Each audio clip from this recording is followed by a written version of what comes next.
पहले अपने इष्ट देव की बाह्य मूर्ति सेवा विराजमान करनी चाहिए, या नाम सेवा विराजमान करनी चाहिए, और उस बाह्य सेवा को साक्षात समझ करके करना चाहिए।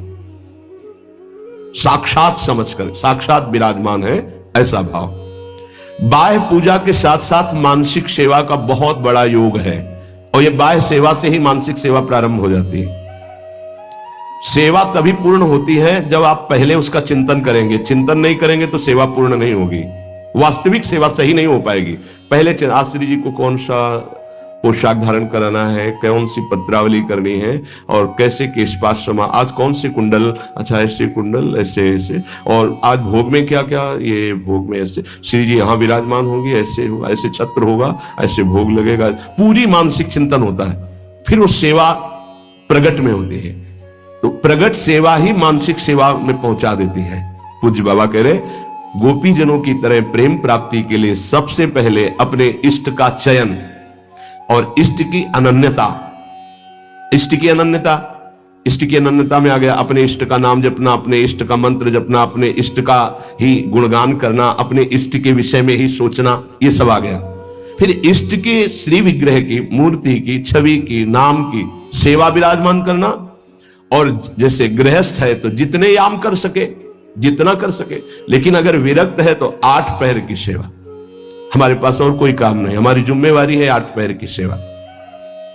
बाह्य पूजा, मानसिक पूजा, दोनों एक साथ साथ चलती हैं उपासक की। ध्यान दे करके अगर आप सेवा करोगे तो देखोगे आपकी मानसिक सेवा होगी। आज वो वाली नथ पहनानी है, वो ऐसे धारण करानी है, हाँ आज इस रंग की पत्रावली, इस रंग की चोली, इस रंग के ऊपर चुनरी, और इस रंग का लहंगा, और ऐसे ये जो हो रहा है ना, ये मानसिक सेवा हो रही है, बहुत बड़ी चीज हो रही है। देखो आप लोग जो चिंतन करते, आज फूल बंगला ऐसे बनाना है, आज ऐसे, बहुत बड़ी सेवा हो रही। आज श्री जी की रसोई, ये मानसिक जो सेवा, और बहुत जोर की सेवा, प्रगट सेवा का फल है मानसिक सेवा, और मानसिक सेवा ही सिद्धावस्था को प्रदान करती है, ये बात ध्यान दीजिए। और जो इष्ट का नाम मिला है वो केवल जबान से ही नहीं, चिंतन के साथ होना चाहिए। प्रेम की बात कर रहे हैं, केवल हम जबान से रट रहे मंगल है, लेकिन यहां कह रहे गोपी प्रेम की बात, गोपी जैसा प्रेम, उसका चिंतन होना चाहिए। जैसे राधा राधा, तो हमारा चिंतन भी हो रहा है। बाह्य जप से बहुत समय लगेगा, जब बाह्य जप और आंतरिक चिंतन दोनों एक साथ होंगे, बहुत जल्दी वासनाओं का नाश होकर आनंद की उत्पत्ति होती है। केवल बाह्य जप से बहुत काल के बाद लाभ मिलता है, बाह्य जप के साथ आंतरिक ध्यान से बहुत जल्दी लाभ प्राप्त होता है। इष्ट देव का चयन, इष्ट देव की अनन्यता, इष्ट देव की प्रगट सेवा, मानसिक सेवा, और इष्ट देव का नाम ध्यान सहित जप, और इष्ट देव के ही गुणों का चिंतन करना। हमारी श्री जी का ऐसा स्वभाव, हमारे लालजू का ऐसा स्वभाव, उन्हीं की तरफ चिंतन करना। अन्य सब संबंध चिंतन को छोड़ना गोपी प्रेम की प्राप्ति है। जो निष्काम भाव से दृढ़ निश्चयी है कि केवल शरीर पोषण के लिए वस्त्र और भोग आदि, जो प्रारब्धवशात कोई चाह नहीं, उसके हृदय में तीव्र वैराग्य जागृत होता है। दृढ़ लक्ष्य, दृढ़ निश्चयी, शरीर की भी परवाह नहीं, नहीं खान पान ते भावे है, नहीं कोमल वसन सुहावे है, सब विषय लगे ते खारा है, हरि आशिक का मग न्यारा है।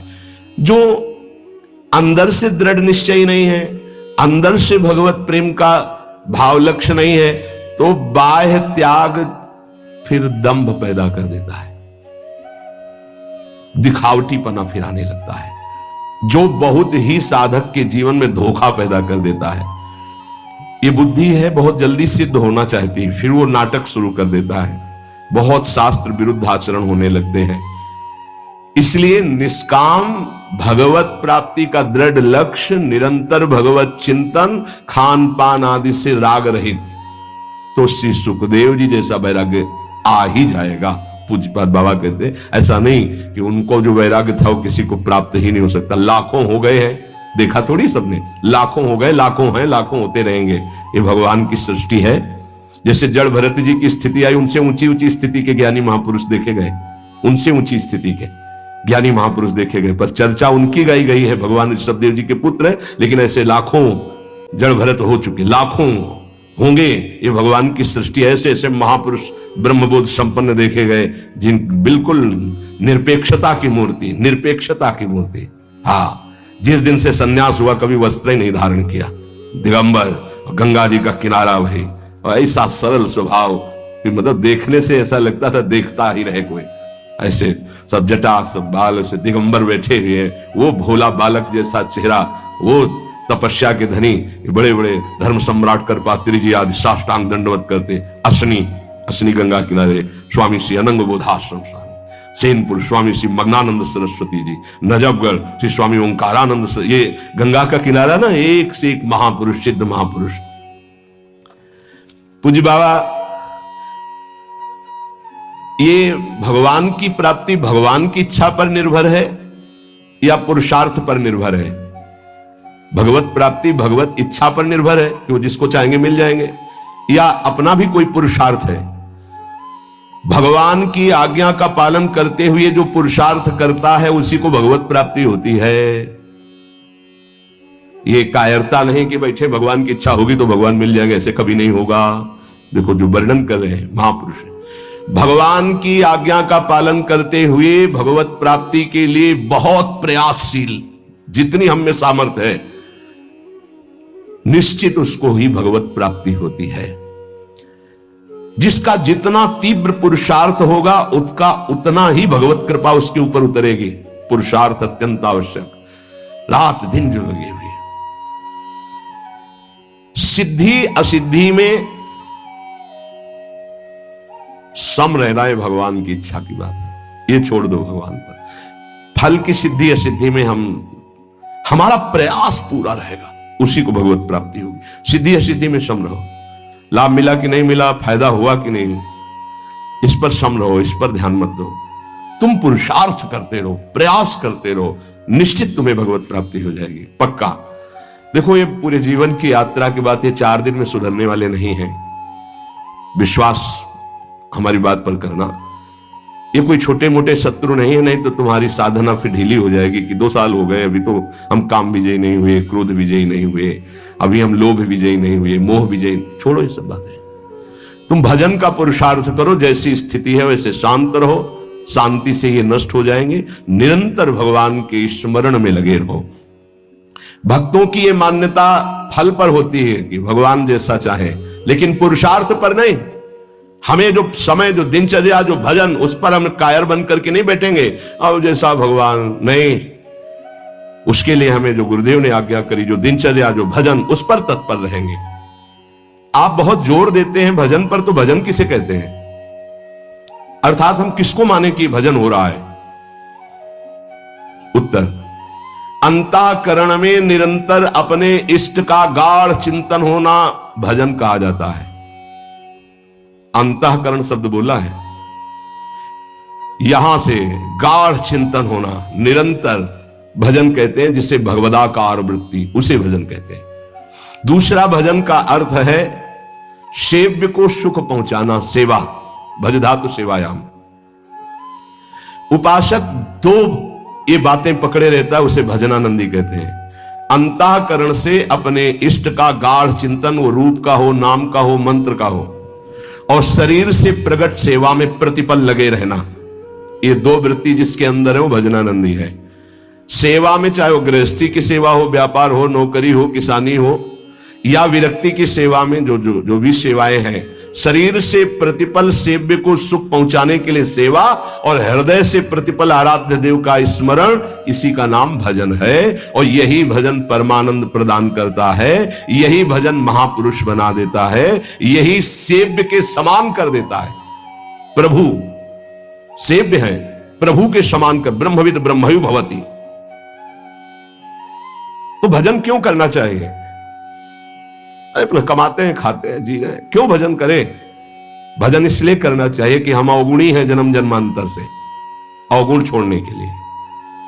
हमारे अंदर बड़ी नीच वासनाएं हैं, उन वासनाओं का नाश करने के लिए। हम बड़े हीन विचार वाले हैं, उन विचारों का नाश करने के लिए।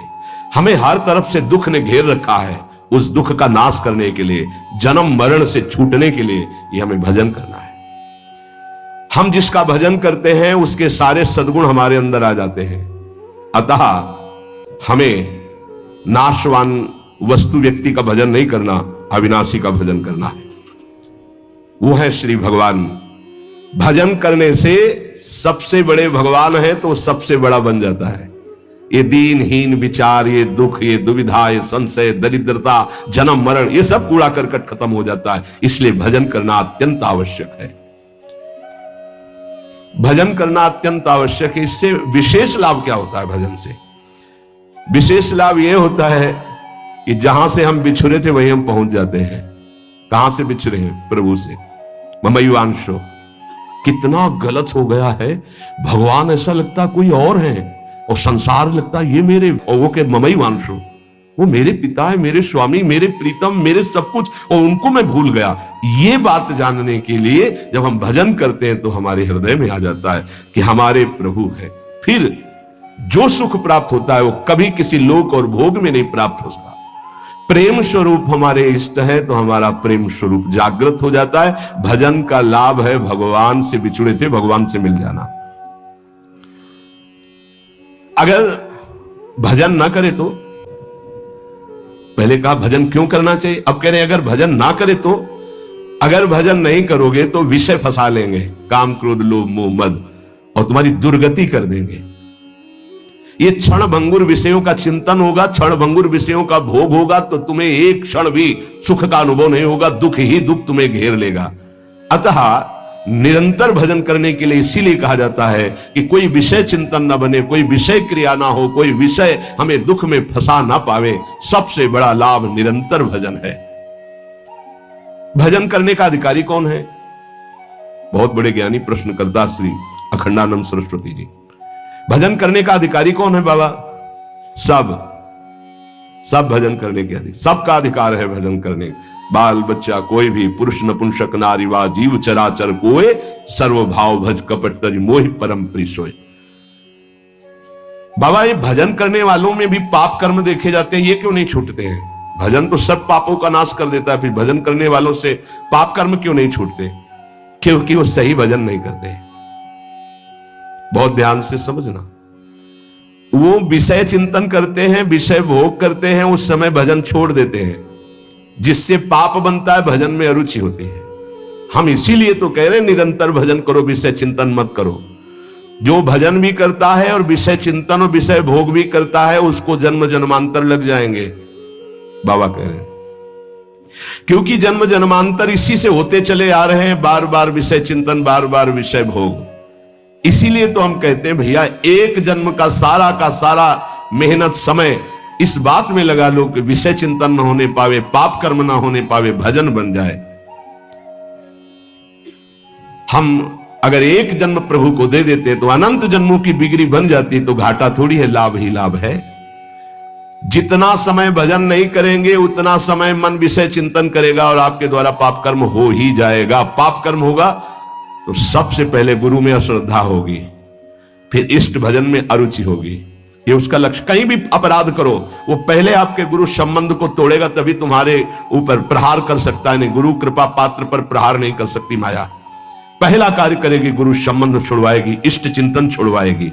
इसलिए हम कहते हैं जितना जितना समय तुम विषय चिंतन में देते हो, अगर वो भी भजन में दे दो तो पाप छूट जाएंगे, नहीं तो पाप कर्म होते रहेंगे, भजन का अनुभव नहीं होगा। कहा जाता है कि भजन करने वाला एकांत सेवन करे। इसका मतलब क्या होता है? क्योंकि हम जब वृत्ति को एक ईश्वर में, प्रभु में लगाना चाहते हैं, तो यदि हम ज्यादा भजन विरोधी व्यक्तियों का संग करेंगे, व्यवहार करेंगे, खान पान करेंगे, तो हमारी वृत्ति भजन में नहीं लगेगी। हमारा खान पान, हमारा व्यवहार एकांतिक होना चाहिए। कैसा एकांतिक? हम 501 ही प्रभु का नाम जपने वाले पा रहे हैं तो हम अकेले पा रहे हैं, ऐसा समझ लो। और 2 व्यक्ति हैं, एक विषयी है, प्रपंची है, तो मान लो हमारा भारी कुसंग हो रहा है। हम 500 में भी एक हैं और वहां एक में भी हम भारी प्रपंच में फंसे हुए हैं। ये एकांतिक भाषा को समझ लीजिए। हम इतने लोग बैठे हैं इस समय, सब एकांत हैं। बोलो किसके मन में क्या चल रहा है? एक प्रभु की चर्चा सुन रहे तो हम सबका मन एक ही है। एकांत का मतलब होता है अपने इष्ट के अनुरागियों का ही संग करना, अपने इष्ट में ही प्रीति हो ऐसा खान पान व्यवहार करना। इष्ट विरोधी वृत्ति, इष्ट विरोधी व्यक्ति, इष्ट विरोधी व्यवहार, इसका त्यागी सदैव एकांतिक ही माना जाता है। एकांत में कमरे में पड़ा है, इष्ट विरोधी चिंतन कर रहा है, प्रपंची। एक केवल साथ चल रहा है, वो इष्ट विरोधी व्यवहारी है, प्रपंच। 1000 लोग एक साथ बैठे हुए हैं इष्ट के अनुकूल, वो एक माना जाएगा। वैसे मुख्य बात भजन करने वालों को क्या नहीं करना चाहिए? तो मुख्य बात है प्रवृत्ति में रहने वाले लोगों का संग नहीं करना चाहिए। प्रवृत्ति विषय भोगों में। पूज्य स्वामी जी ने पूछा भजन करने वाले को मुख्य सावधानी क्या रखनी चाहिए? तो बोले मुख्य सावधानी है कि प्रवृत्ति में रहने वालों का संग नहीं करना चाहिए भजनानंदी को। क्यों? एक प्रवृत्ति देखी मैथुन धर्म की सौभरी जी ने तो 50 ब्याह किए, तब उन्होंने श्लोक लिखा, संगम त्यजेत मिथुन व्रतिनाम मुमुक्षु सर्वात्मना न विसजेत बहिरिंद्रियाणि। अय मुमुक्षु, संसार से मुक्त होने वाले साधक, ये जो मैथुन प्रवृत्ति में युक्त जन है इनका संग भूल के भी मत करना। उनमें परमाणु है ऐसे, वो तुम्हारे को विचलित कर देंगे, तुम्हारे भजन को छीन लेंगे, तुम्हारा भजन का मार्ग अवरुद्ध हो जाएगा। संगम त्यजेत मिथुन व्रति नाम, यही बाबा ने बताया। भजन करने वालों को विशेष त्याग की बात क्या है? क्या ऐसा है जो उनको बिल्कुल नहीं करना चाहिए? तो बोले जो प्रवृत्ति में, संसार के भोगों में है, निवृत्ति मार्ग के उपास, भगवत प्राप्ति के मार्ग के उपास, उनका संग नहीं करना, उनके साथ चलना, उनसे संभाषण करना। ऐसा अगर भगवत चर्चा जनित प्रश्न है, आप उत्तर देने की क्षमता रखते हैं, इसके बाद राग नहीं करेंगे। क्षमता का मतलब समझते हो? जैसे हम आपसे संभाषण किया, अब आपकी याद नहीं आनी चाहिए संभाषण हटने के बाद। अगर आपकी छवि आई हमारे दिमाग में, आपका चिंतन हुआ, तो इसका मतलब आप अभी अधिकारी नहीं हैं। लाखों से संभाषण हो लेकिन सब में राधा वल्लभ लाल की ही स्मृति रहे, राधा वल्लभ लाल एकांतिक में ध्यान में रहने चाहिए, एक भी छवि बाहरी नहीं आनी चाहिए, तब वो अधिकार प्राप्त होता है समाज सेवा का उपासक को। अधिकाधिक भजन में प्रवृत्ति करने वाले को ऐसे संग का त्याग करना चाहिए। बहुत जोरदार का संग होता है प्रपंच का। जैसे संत संग की महिमा है, ऐसे प्रवृत्ति मार्ग के संग की भी महिमा है। सीधे प्रवृत्ति में उतार देते हैं, सीधे प्रवृत्ति में। बहुत सावधान, बहुत सावधान। ये महापुरुष जन ऐसे नहीं बोल रहे, बहुत सावधान। प्रवृत्ति मार्ग के जनों का संग करना सबसे ज्यादा त्याज्य विषय भजन करने वालों को है, यह ध्यान रखें। बहुत तरह से फंसा हो जाते, बहुत तरह से जलना पड़ता है, जलना पड़ता है, महसूस होता है कि हमने गलत किया, जो हमने स्वीकार किया वो गलत किया, महसूस होता है। पर एक बार स्वीकृति हो गई तो कुछ भी हो, इनका बेड़ा पार होना चाहिए। जिद्दी स्वभाव संतों का होता है, पर महसूस होता है। जब तक वैराग्य की प्रबल भूख न जागृत हो जाए और जब तक भगवत प्राप्ति का दृढ़ लक्ष्य ना हो जाए, तब तक संग नहीं करना चाहिए। रंग जो है वही चढ़ेगा, जैसा हम कहते हैं। महाराज सकाम भक्ति सुनते हैं और निष्काम भक्ति सुनते हैं, तो इसका क्या मतलब है? सकाम भक्ति और निष्काम भक्ति का अंतर क्या है? जो केवल प्रभु को चाहता है उसे निष्काम भक्त कहते हैं, और जो प्रभु से चाहता है उसे सकाम भक्त कहते हैं। सीधी भाषा में बाबा ने, जो केवल प्रभु को चाहता है वो निष्काम भक्त है, जो प्रभु से चाहता है वो सकाम भक्त है, जो केवल गुरुदेव को चाहता है वो निष्काम भक्त है, जो गुरुदेव से चाहता है अपनी अनुकूलता, अपने लिए, वो सकामता और निष्कामता में है। ये प्रभु से संबंध सिर्फ प्रभु चाहिए, प्रभु का वैभव, प्रभु से कुछ नहीं, सिर्फ प्रभु से प्रभु चाहिए, आप चाहिए, आप गुरुदेव से सिर्फ गुरुदेव चाहिए। आप अपने स्वरूप में स्थित हैं, आप अपने स्वरूप का बोध करा दीजिए। जो हम आपकी शरण में हुए हैं, हम आप में तदात्म हो जाए, बस आपसे और कुछ नहीं चाहिए। केवल प्रभु से कोई चाहना, प्रभु से प्यार ना होना सकामियों का लक्षण है। प्रभु से कुछ न चाहना, केवल प्रभु से प्यार करना, ये निष्कामियों का लक्षण है।